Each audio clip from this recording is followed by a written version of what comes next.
بسم اللہ الرحمن الرحیم۔ یاسمین مجاہد کی کتاب ذات کے خالی پن کا مداوع،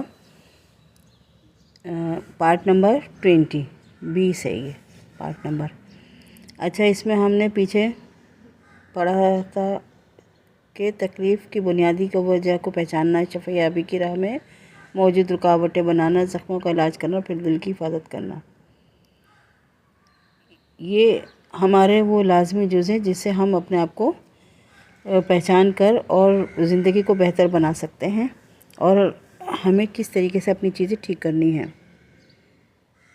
تو سب سے پہلے انہوں نے آگے قدم بڑھاتے ہوئے لکھا ہے تکلیف کی تشخیص، یعنی تکلیف کی بنیادی وجہ۔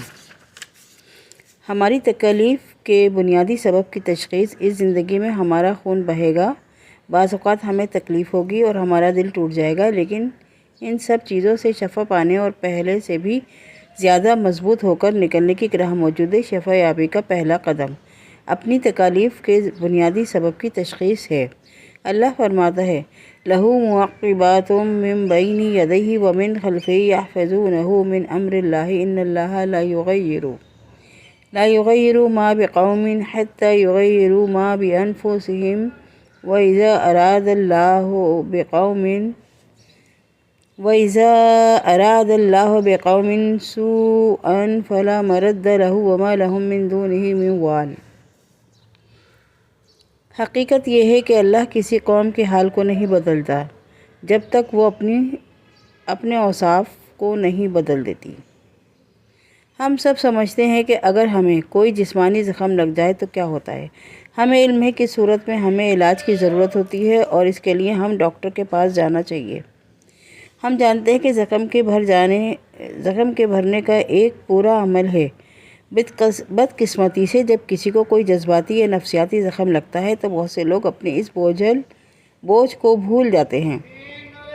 شفا یابی کے عمل کے لیے جو صبر و تحمل درکار ہوتا ہے، عموماً اس کی شدید کمی دیکھنے میں آتی ہے۔ اس کی بجائے یہ گمان غالب دکھائی دیتا ہے کہ ایسے زخم کھانے والے لوگ اس پر فوری قابو پا سکتے ہیں یا اسے پی سکتے ہیں۔ لوگ ٹوٹی ہوئی ٹانگ والے شخص کو کبھی یہ مشورہ نہیں دیتے کہ بس چل دو۔ مضروب کو کبھی یہ نہیں کہے گا کہ اگر تمہارے پاس ایمان، صبر برداشت کی کافی دولت موجود ہے تو تمہیں ڈاکٹر کے پاس جانے یا بیساکھی اٹھانے کی ضرورت نہیں ہے۔ لیکن جب بات کسی جذباتی اور نفسیاتی زخم کی ہو تو اس سے نمٹنے کے لیے ایک بالکل ہی الگ معیار ہے۔ ہم میں سے بہت سے لوگوں کے پاس وہ وسائل اور تعاون موجود نہیں ہوتا جو اس معاملے میں شفا یابی کے لیے ضروری ہے۔ کیا ہوا اگر ہم گولی سے لگنے والے زخم پر صرف ایک پٹی لپیٹ دیں اور فرض کر لیں کہ وقت ان زخموں کو بھر دے گا؟ یہ زخم صرف اس لیے نہیں بھر جائے گا کہ ہم نے اسے ڈھانپ دیا ہے۔ در حقیقت وقت گزرنے کے ساتھ ساتھ یہ زخم ناقابل علاج ہو جائے گا، اس میں انفیکشن ہو جائے گا اور یہ بات سارے جسم کے لیے بھی نقصان دہ ثابت ہوگا۔ ہم میں سے بہت سے لوگ اپنے جذباتی زخموں کے حوالے سے بطور حربہ کئی کترانے کا رویہ اختیار کرتے ہیں۔ ہم سوشل میڈیا کلچر میں رہتے ہیں جہاں اوج کمال پر پہنچنا اور اس کی نمائش کا مطالبہ کیا جاتا ہے۔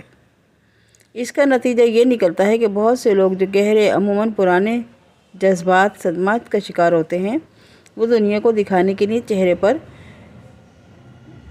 جھوٹا ہماری وہ ساری توانائی کھا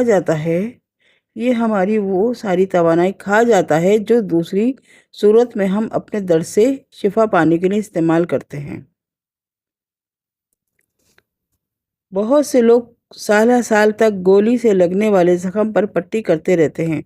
کچھ لوگ تو اس حد تک چلے جاتے ہیں کہ وہ ان پٹیوں کو سجائے سنوارنے لگتے ہیں کہ دنیا اس بات پر یقین کر لے کہ وہ کامل ہیں، کہ ان کی زندگیاں کامل ہیں، کہ ان کا خاندان کامل ہے، اور سوشل میڈیا پر اس چستہ کے لیے کامل پلیٹ فارم ہے۔ لیکن سب سے زیادہ تکلیف کا شکار کون ہوتا ہے؟ وہ شخص جسے زخم لگتے ہیں وہ سب سے زیادہ متاثر ہوتا ہے۔ وہ صدمہ جس کا علاج نہ کیا جائے اس وقت تک ہر شے کو متاثر کرتا رہتا ہے جب تک کہ اس کا علاج نہ کروایا جائے۔ یہی سمجھانے کا مقصد ہے کہ ذات کے خالی پن کا مداوع ہم آرٹیفیشل طریقے سے کر رہے ہیں۔ جو صحیح تشخیص کر کے اس کا علاج کرنا ہے ہم وہ نہیں کر رہے ہیں۔ انسانی وجود کے 4 عناصر۔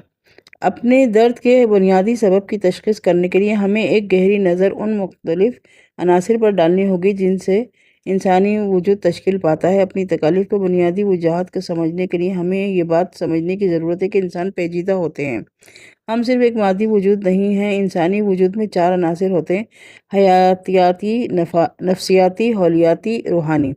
ہر عنصر کی اپنی ضروریات ہیں جنہیں پورا کرنا ضروری ہے کہ انسان کلی طور پر صحت مند خوش رہ سکے۔ پہلا ہے حیاتیاتی، جس کو ہم اگلی ویڈیو میں پڑھیں گے۔ سب سے زیادہ تکلیف کا شکار کون ہوتا ہے؟ وہ شخص جسے زخم لگتے ہیں۔ وہ سب سے زیادہ متاثر ہوتا ہے۔ وہ صدمہ جس کا علاج نہ کیا جائے اس وقت تک ہر شے کو متاثر کرتا رہتا ہے جب تک کہ اس کا علاج نہ کروایا جائے۔ یہی سمجھانے کا مقصد ہے کہ ذات کے خالی پن کا مداوع ہم آرٹیفیشل طریقے سے کر رہے ہیں۔ جو صحیح تشخیص کر کے اس کا علاج کرنا ہے ہم وہ نہیں کر رہے ہیں۔ انسانی وجود کے 4 عناصر۔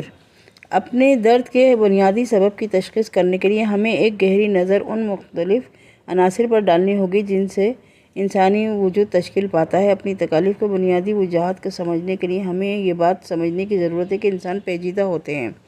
ہم صرف ایک مادی وجود نہیں ہیں۔ انسانی وجود میں 4 عناصر ہوتے ہیں: حیاتیاتی، نفسیاتی، حولیاتی، روحانی۔ ہر عنصر کی اپنی ضروریات ہیں جنہیں پورا کرنا ضروری ہے کہ انسان کلی طور پر صحت مند خوش رہ سکے۔ پہلا ہے حیاتیاتی، جس کو ہم اگلی ویڈیو میں پڑھیں گے۔ ویڈیو نمبر ہوگی وہ 21۔ سننے کا شکریہ۔